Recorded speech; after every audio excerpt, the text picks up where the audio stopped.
Guys, let's be very real today. You are not as good as you think you are.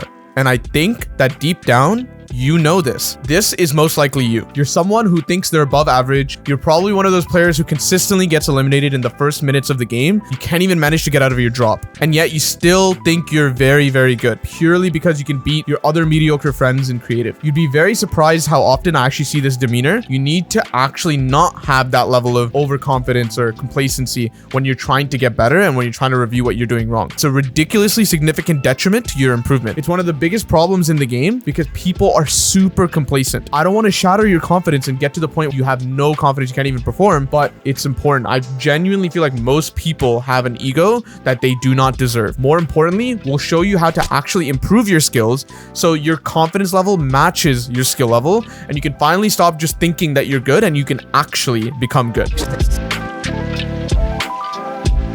Point number one is that complacency leads to a complete standstill in improvement.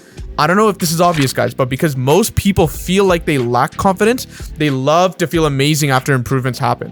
And naturally, this is understandable. That celebration should be had when you've worked very, very hard and you found the improvement that you've been striving for so long, guys. But the mistake that most people make is that they extend all of this confidence into ego and bravado. They go too far.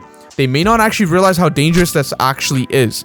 This lack of self-awareness can lead to a false sense of where you guys actually stand relative to your long-term goal, causing you guys to think that you're a lot better than you actually are.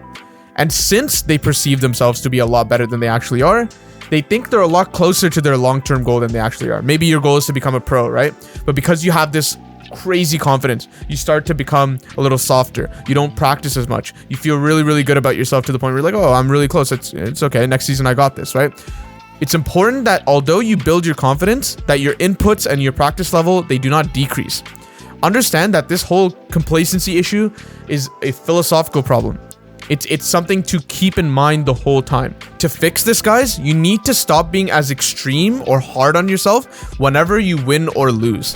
And you need to become more grounded and more centralized with your emotions. So when you get really, really good or you see some improvement in your play, you don't just lose it and you get some crazy ego.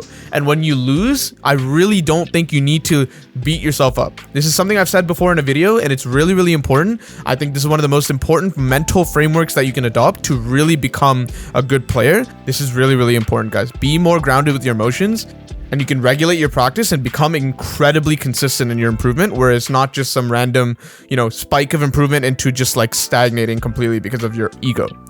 The second point that I want to make is why you should not stop focusing on the game, because a lot of people tend to deviate. When players first get into Fortnite, they immediately think of all the different ways, especially when they're trying to improve, how they can improve outside of the game. Kovacs or aim labs, YouTube videos, thinking about the game, talking to friends about the game, and the list goes on. These are all very, very good things and you should do them. I'm not discouraging you from doing them, but I've seen many examples from my coaching where students will overindulge in these processes and actually lose track of what is important. For some reason, everyone is so damn biased to focus on the things that do not matter.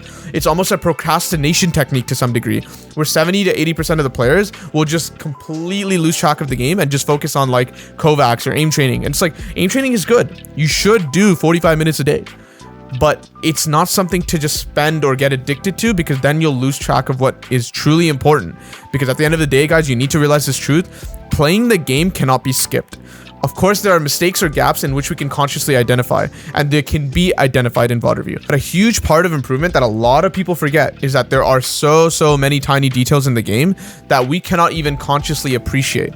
These tiny details that are not noticed are only ever improved by directly playing the game. Let me give you an example, right? Number one, your comfortability and awareness around your off-spawn drop. This is something that is very difficult to build unless you just land there a bunch of times. Number two, comfortability around the season's guns and how you can operate those guns or the unique items. This is also very important. Number three, where efficient mat sources are, like good brick rocks, so you can always be stacked with a high tempo or speed. Number four is something like surrounding POIs and their rotation timing, like when are they done looting? Approximately when will they leave their POI?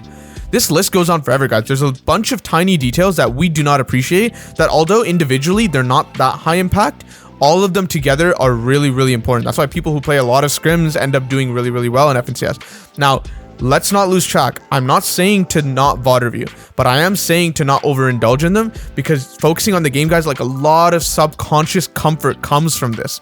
Practicing the game and being one with the game. It's really, really important because it frees up a lot more space in your consciousness to be able to think and focus on what's actually important.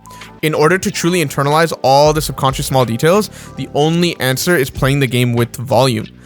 This is what most pros do. They, especially on their come up, that's exactly what they did. They just played the game a lot. This will help you tremendously.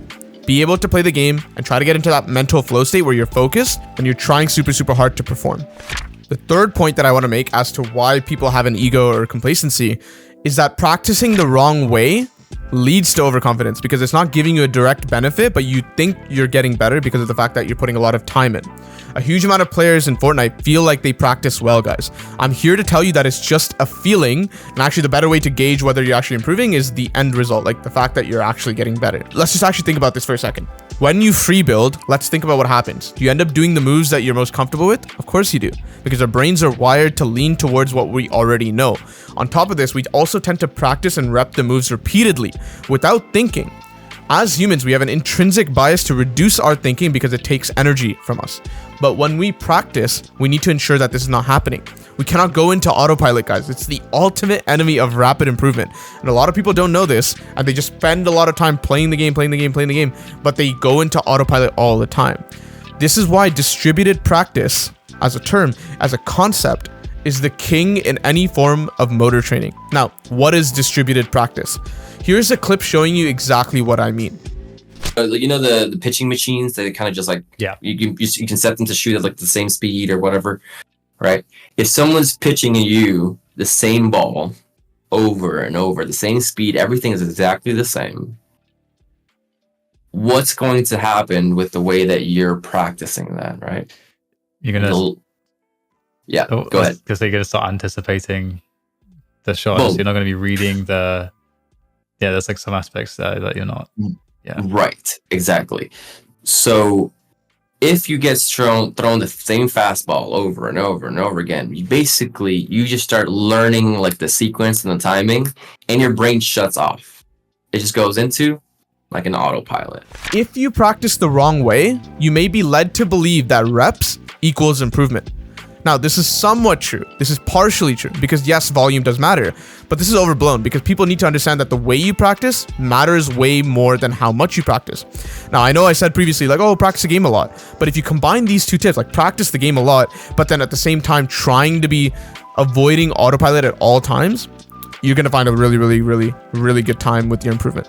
For example, look at this kid practicing boxing techniques with a bag, and you see how little he repeats any of the moves. He tries to do something new each and every single time. It's crucial that you keep your brain active, and this is why fighting the same person over and over, it's not ideal. It's not ideal that you fight the same person over and over in realistics, because you'll get used to their playstyle and you'll go into autopilot. Scrims, for this reason, is super, super good, because the fact that each scrim is completely different allows your brain activity to remain high, and brain activity is what matters at the end of the day.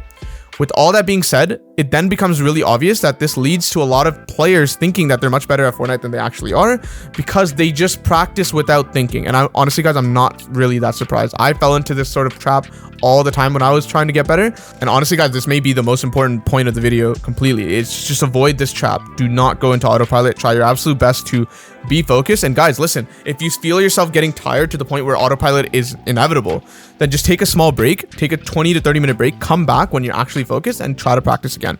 It's like a lot of people think, like, they have this discussion all the time, right? It's like quality versus quantity, but you can actually have both. You can, right? I want you to focus on quantity and quality. Why not? It just requires some self-regulation, and although that requires some energy, I think it's well spent energy. Try to always watch yourself and notice when you're falling into autopilot, then just take a step back and make sure you're thinking about the game by forcing yourself to do something new each time. Guys, in this video, we talked about recognizing the pitfalls of complacency and why it's bad, neglecting to focus on the game itself, and why people practice incorrectly and why it's easier to fall into autopilot. You're more likely to overestimate your abilities and stagnate your progress by having these things happen to you. But it's not too late to change. Take a step back, really try to be conscious about everything, acknowledge your weaknesses. Don't just practice to practice. Be present, guys. Most importantly, be willing to adapt and learn from your mistakes. And by doing so, you'll finally be able to back up your claims by being good with actual results, which at the end of the day, like everyone wants to do that. Guys, thank you so much for watching. Hopefully this video helps and is a solid reminder to make sure your practice is not being wasted. And I'll see you guys in the next video.